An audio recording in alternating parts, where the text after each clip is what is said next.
Ko tahi te whiringa whānui e toi ana. We have one heat to go. Let's see if they can beat a time of 2:37.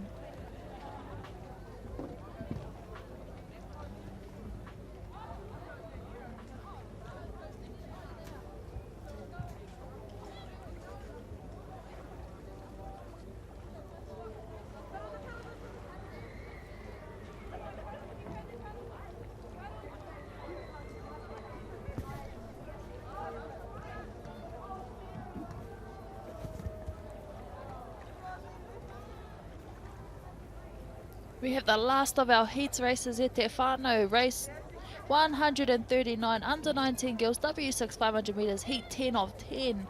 Lane 1 Hukarere Girls College, lane 2 Te Kura Kaupapa Māori o Ngāti Kahungaruki Here Taunga Hastings Girls High School, Tauponu Iatia College, Te Kura o Te Kao, Te Kura Kaupapa Māori o Hokianga, me Te Kōpuku High School kei te Aratua Whitu.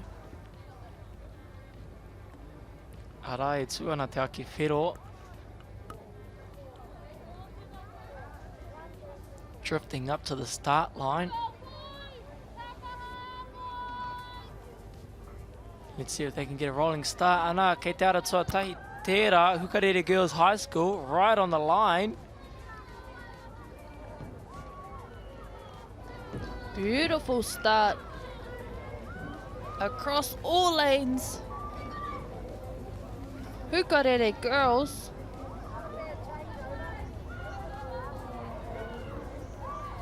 And out there in lane 6, Te Kura Kaupapa Māori o Hokianga, Puhi Te Aiwa, giving them a run for their money. Kura Kaupapa Māori o Hokianga, we have Willow, Waitapurangi Sarah, Kauoro Hani me Alan kei tō rātou kapa.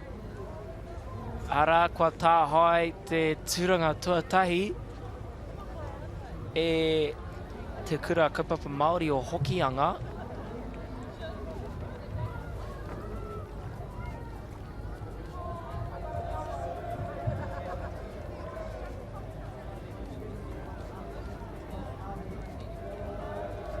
Heoi, me ki te kei a wai ngā pūkenga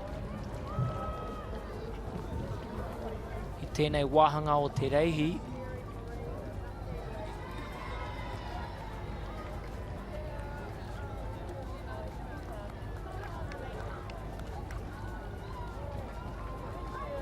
Kei roto nei te ara tuatahi, Hukarere Girls College, Impala Kireka Kiripatea, Kaiariki Hewitt, Mere Te Amiki Akuhata Brown, Santana Rose Mihaka Aranui, Te Hōkairangi Olsen Miller, Rātou ko Te Manawa Nuku Olsen Miller.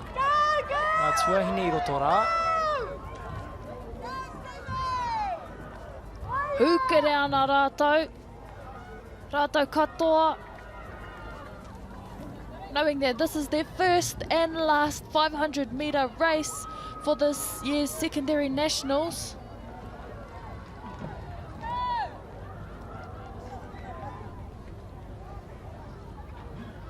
Aratua ono. Te Kura Kaupapa Māori o Hokianga. Hukarere Girls College, not far behind. Rake waho rā. Te Kura Kaupapa Māori o Kawakawa mai tawhiti.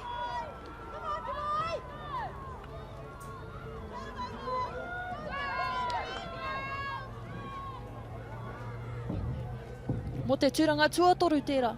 Ai, Ooh. not a waka in sight.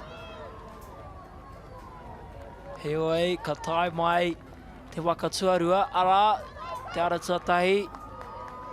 Hukarere Girls College, Matarua hou. Ara, kei waho rā, tuatoru mai te ara tuawaru. Te Kura Kaupapa Māori o Kawakawa mai tawhiti. KKMT J19 kōtiro. Te Kura Kaupapa Māori o Hokianga, Puhi Te Aiwa. Whakanui ka tika.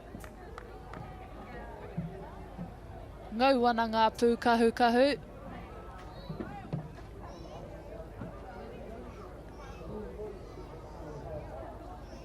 Nei te tōwaitanga. Nice rolling start across the racecourse. Aye. So last of our heats races for the W6 500 meter under 19 girls.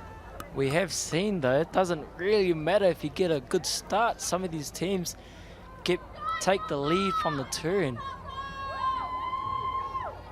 Rai ki te ana I waho rai te ara tua ono.